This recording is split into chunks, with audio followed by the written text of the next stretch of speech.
ఇది కేవలం సమాచారంగా మాత్రమే భావించండి. వైద్య నిపుణులను సంప్రదించండి. సార్ ఇప్పుడు కొలెస్ట్రాల్‌ని నియంత్రణలో ఉంచుకోవడానికి చాలామంది ఏంటి అననంటే ఈ ఆయిల్స్ కానీ, బటర్, ఘీ అలాంటివి పూర్తిగా తగ్గిచ్చేస్తూ ఉంటారు. సో, ఇది ఎంతవరకు మనకి కొలెస్ట్రాల్ నియంత్రణలో పనిచేస్తుంది? అంటే కొలెస్ట్రాల్ నియంత్రణకి ప్రధానంగా కొలెస్ట్రాల్ మనం ఫస్ట్ కారణం ఏం చెప్పుకున్నాం జెనెటిక్ అని కదా. జెనెటిక్. సో ఇప్పుడు మీకు ఎల్డిఎల్ కొలెస్ట్రాల్ 190 ఉందనుకోండి, మీరు కేవలం ఆహారపు అలవాట్లు మార్చినంత మాత్రానే అది కొలెస్ట్రాల్ తక్కువ కాదు.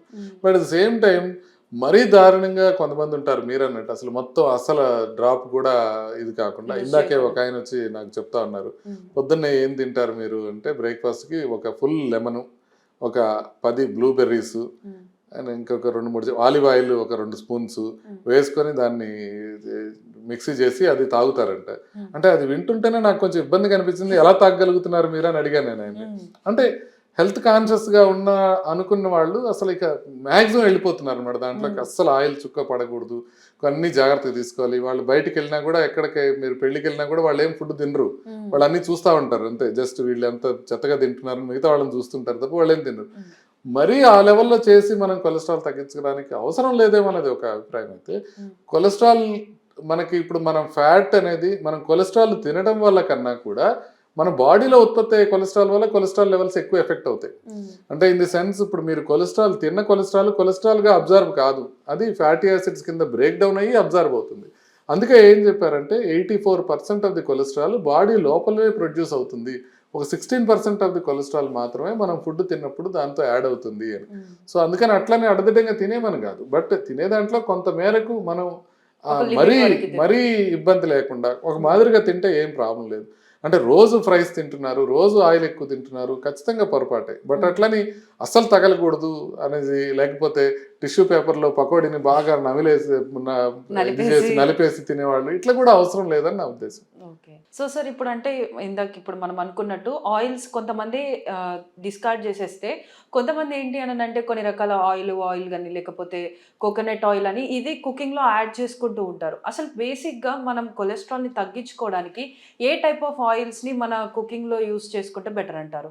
అంటే ఆయిల్ పరిమితంగా వాడుకుంటే ఎప్పుడు మంచిదమ్మా. ఏ టైప్ ఆఫ్ ఆయిల్ అన్నా కనుకన్నా ఏ ఆయిల్ని కొంచెం పరిమితంగా వాడుకుంటే, అంటే మనిషికి సగటున నెలకి 1/2 కేజీ దాటకుండా ఆయిల్ వాడగలిగితే మంచిది. అంటే ఇప్పుడు 4 ఉన్నారు ఇంట్లో, వాళ్ళకి 2 కేజీలు అవ్వాలి, వాళ్ళు 10 కేజీలు వాడుతున్నారంటే అది ఖచ్చితంగా అబ్నార్మల్ అనేది మనం గమనించాలి. సో అది నెంబర్ 1. రెండోది ఏంటంటే టైప్ ఆఫ్ ఆయిల్ ఏది బెస్ట్ అని అంటే, ఇప్పుడు దాకా జరిగిన స్టడీస్ అన్నింటిలో తెలుస్తుంది ఏంటంటే ఆలివ్ ఆయిల్ అనేది ఉన్న వాటిలో బెస్ట్. ఆలివ్ ఆయిల్ తీసుకోవడం వల్ల కొలెస్ట్రాల్ బాగుంటుంది, దాంతోపాటు హార్ట్ ప్రాబ్లమ్స్ వచ్చే అవకాశం కూడా తక్కువ ఉంటుందని. కానీ ఆలివ్ ఆయిల్ 2 రకాలుగా మనకి ప్రాబ్లం. ఒకటి, కొంతమందికి టేస్ట్ నచ్చదు, కొంతమందికి దాని కాస్ట్ నచ్చదు. కాస్ట్ చాలా ఎక్కువగా ఉంటుంది ఆలివ్ ఆయిల్. దాంట్లో పోమేస్ అనే ఆయిల్ ఉంటుంది.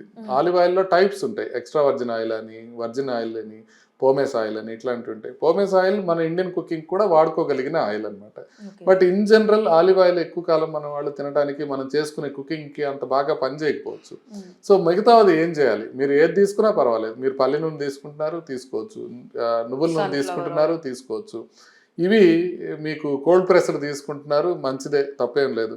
బట్ ఫ్రై చేయడానికి పనికిరావు. అసలు యాజ్ ఇట్ ఈస్గా ఫ్రై చేయటం మనం మంచిదని కాదంటున్నాం కాబట్టి, మీరు ఫ్రై చేయకుండా ఈ ఆయిల్స్ మీరు రొటేట్ చేసుకుంటా తీసుకుంటే మంచిది. ఇప్పుడు నెలలో కొన్ని రోజులు కొంత పల్లి నూనె తీసుకుంటున్నారు, కొన్ని రోజులు నువ్వుల నూనె తీసుకుంటున్నారు, ఇట్లా మీరు మార్చుకుంటా తీసుకోవడం అనేది మంచిది. బట్ మీరు ఫ్రై చేసుకోవాలి, డీప్ ఫ్రై చేసుకోవాలి, అప్పుడు సన్ఫ్లవర్ ఆయిల్ కొంచెం బెటర్గా పనిచేస్తుంది. ఎందుకంటే దాని బాయిలింగ్ పాయింట్ ఎక్కువ ఉంటుంది వీటికన్నా కూడా. అందుకని బాయిల్ చేసుకోవడానికి సన్ఫ్లవర్ ఆయిల్ వాడుకున్నా పర్వాలేదు. బట్ ఇన్ జనరల్ బాగా గట్టిగా ఆలోచించి ఈ ఆయిల్ తీసుకోవాలని కాకుండా, ఆయిల్ క్వాంటిటీ తగ్గించుకొని అన్ని రకాలుగాను హెల్తీ ఫుడ్స్ తీసుకోవడం అనేది మంచిది. సో అది నేను చెప్పేది. అసలు అంటే మీరు ఆయిల్ అస్సలు తినకుండా ఉండాల్సిన అవసరం లేదు. బట్ ఇట్లా లిమిట్ చేసుకొని మనిషికి సగటున నెలకి 1/2 కేజీ దాటకుండా వాడుకుంటే, మనం ఏ ఆయిల్ తీసుకున్నా పర్లేదు, కానీ పామ్ ఆయిల్ లాంటివి తీసుకోకూడదు. ట్రాన్స్ ఫ్యాటీ యాసిడ్స్ ఉన్న ఆయిల్ ఖచ్చితంగా తీసుకోకూడదు. ట్రాన్స్ ఫ్యాటీ యాసిడ్స్ ఉన్న ఆయిల్ అంటే ఇప్పుడు మన వనస్పతి లాంటిది వాటిని కానీ, డాల్డా లాంటిది కానీ, లేకపోతే ట్రాన్స్ ఫ్యాటీ యాసిడ్స్ అంటే ఆయిల్ని రిపీటెడ్గా రీహీట్ చేస్తే వచ్చే ఆయిల్ అనమాట. ఇప్పుడు మీరు ఆయిల్ తీసుకున్నారు, దాంట్లోనే దాన్ని ఒక వంటకు ఉపయోగించారు, పూరి చేశారు, తర్వాత దాన్ని మళ్ళీ పకోడీ చేయడానికి ఉపయోగించారు, మళ్ళీ ఇంకోటి చేయడానికి ఉపయోగించారు, మల్టిపుల్ టైమ్స్. ఇప్పుడు మనం మెయిన్ వర్రీ ఏంటంటే, మనం రోడ్డు మీద తీసుకునే బజ్జీలు అంటే అవి ఆల్మోస్ట్ ఆయిల్ నల్లగా అయ్యేంత వరకు వాటినే ఆపుతూ ఉంటారు. సో అవి మల్టిపుల్ టైమ్స్ రీహీట్ చేయడం వల్ల ట్రాన్స్ ఫ్యాటీ యాసిడ్స్ అనేవి ప్రొడ్యూస్ చేస్తాయి. మనం ఇప్పుడు ఉన్న అన్ని ఆయిల్స్లో ఖచ్చితంగా బ్యాడ్ ఆయిల్ అని చెప్పగలిగింది ఆ ట్రాన్స్ ఫ్యాటీ యాసిడ్స్ ఉన్న ఆయిల్. అది మనం వదిలేసేయాలి. కాబట్టి పరిమితంగా మనం తీసుకోవాలి ఆయిల్. ఏ ఆయిల్ అన్న దానికన్నా quantity more important. Olive oil తినగలిగిన వాళ్ళు ఆలివ్ ఆయిల్ తినొచ్చు. అది అలవాటు లేని వాళ్ళు పల్లి నూనె కానీ నువ్వుల నూనె కానీ తీసుకోవచ్చు. ఎక్కువగా కొబ్బరి నూనె తీసుకోవటం కానీ ఎక్కువగా నెయ్యి తీసుకోవటం కానీ అది సాచురేటెడ్ ఫ్యాట్స్తో కూడిన ఆహారం కాబట్టి అంత మంచిది కాదు. ఓకే.